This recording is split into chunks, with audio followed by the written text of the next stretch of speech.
everybody, today you know what today is? Today's day 26 of the 31 Days of Horror. 31 Days of Horror. 31 movies, 31 days, and of course, 31 reviews, which means 31 videos. And hopefully I can get 31 comments. Now, I'm not the only one doing this. There are others. I am the Ice Lord. Retro Horror, Random Horror, King Gore, Echo, Jennifer Toshi. Who else is doing this? Double Shot J, of course. Mood 616. These two guys, along with myself and the one and only MSJ, have been doing this forever. You know, and there's many others. You know, check out Brother Max, like I said, the one and only MSJ. Mood 616 and Double Shot J, they always have something really cool. I am the Ice Lord's doing a watch party, so you show up when he's going to watch the movie and you can watch it with him. I got a theme this year, which is a first. And always just do me a favor, like, subscribe, share, and comment. Okay, let's get on with the movie. Ha! So, this is technically a third or fourth. I know, but I think it's a well, this is technically another alternate viewing, but it's not. I mean, in a way. So the movie I'm going to talk about today is Day of the Dead, and yes, that's George Romero's Day of the Dead, not that weird thing that was put out in the early 2000s. I could talk about Night of the Living Dead and Dawn of the Dead, and these movies get talked about way too much. I love Night of the Living Dead. Of all of Romero's films, it's one of my favorites. I'm not a big fan of Dawn of the Dead. Dawn of the Dead has too much goofy comedy in it for me to, really consider horror. But Day of the Dead. Now, Day of the Dead doesn't get talked about. Day of the Dead is just as good as the two previous movies. And so I thought I'd bring up Day of the Dead. This is an old Anchor Bay edition of Day of the Dead. I've had this since whatever year they put this out. I don't see a year on here. But it's got the old sailboat Anchor Bay on here, and it even on the inside. So yeah, open it this way,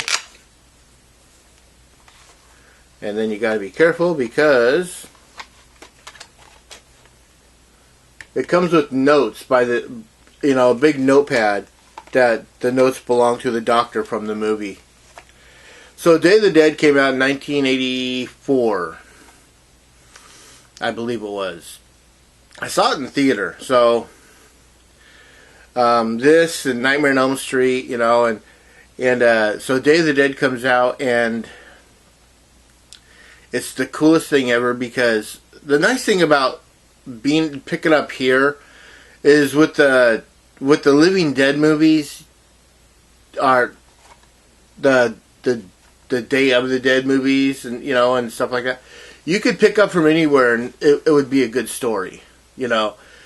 So we enter the movie and we see that there's these three, I don't know what you call them. They're not soldiers, they're just kind of like scroungers trying to find more people.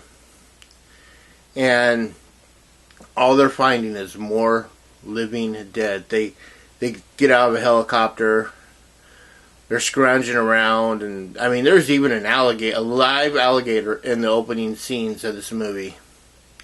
And you could tell that they bound the alligator's mouth, but they covered up the tape with red prosthetic blood, to make it look like it's been bitten or something. But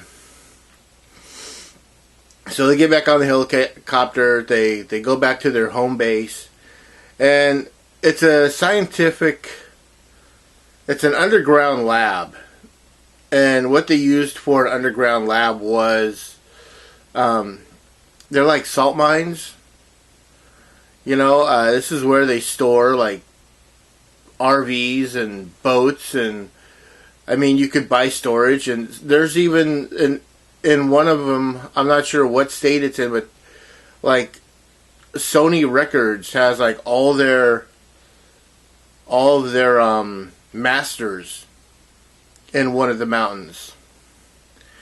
You know, in one of these mines, you know, and it's because it's a salt mine. The temperature stays consistent. It stays at a consistent level. It doesn't get too hot. Doesn't get too cold. It's not going to damage anything. It's kind of weird.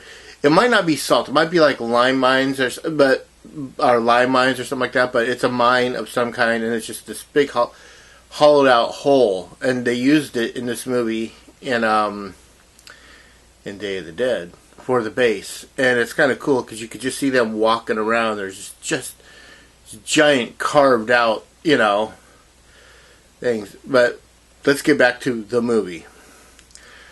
Dr. Logan is conducting experiments trying to figure out how to tame the zombie beast, and the female in the movie, she's a scientist also.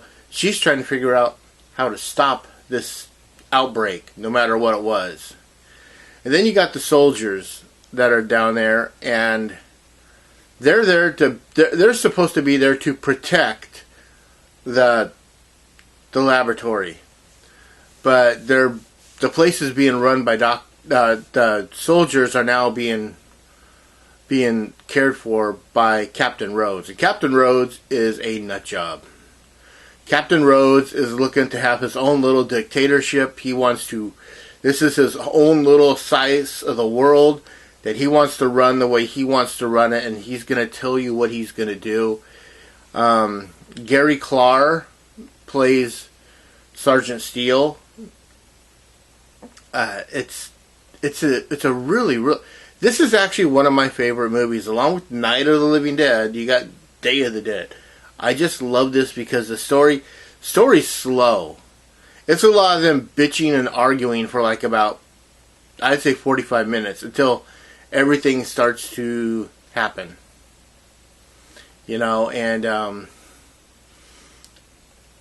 it just, I don't know, I really, really like it. So this is the coolest movie. Tom Savini did the special effects. Greg Nicotero is actually in this movie as one of the soldiers, and the gore in this is just outstanding. It's some of the best work. I mean, everything in this. You know, they've got a faceless creature that moves its arms. Dr. Logan, you know, cut away the face and everything, and just exposed the brain and hooked electrodes up, and it's like the experiment where they hooked the frog legs up to electrodes and make it kick and whatnot. It's just, you can tell that Dr. Logan and Captain Rhodes are both nut jobs. Dr. Rhodes is just having fun experimenting and being able to get away with it, even though it's very inhumane. And Rhodes is, like I said, just looking for the dictatorship of all time, and people are scared of him because he's got the gun, and the one that's got the gun makes the rules. You know, well, don't worry, things turn the tables on him. I love this edition. This is a DVD. It comes with 2 DVDs because at the time they put this out, you know, there wasn't a lot of space on one DVD. Now you can put a lot of stuff on here. But yeah, I don't really have a whole lot more to say. If you can find this edition someday, I mean, it's worth adding to your collection. If you can't, the movie alone, just on Blu-ray, is worth adding to your collection. And that's Bub. As always, I am the 13th Wolfman. I have no more to say about this. I'm on the prowl.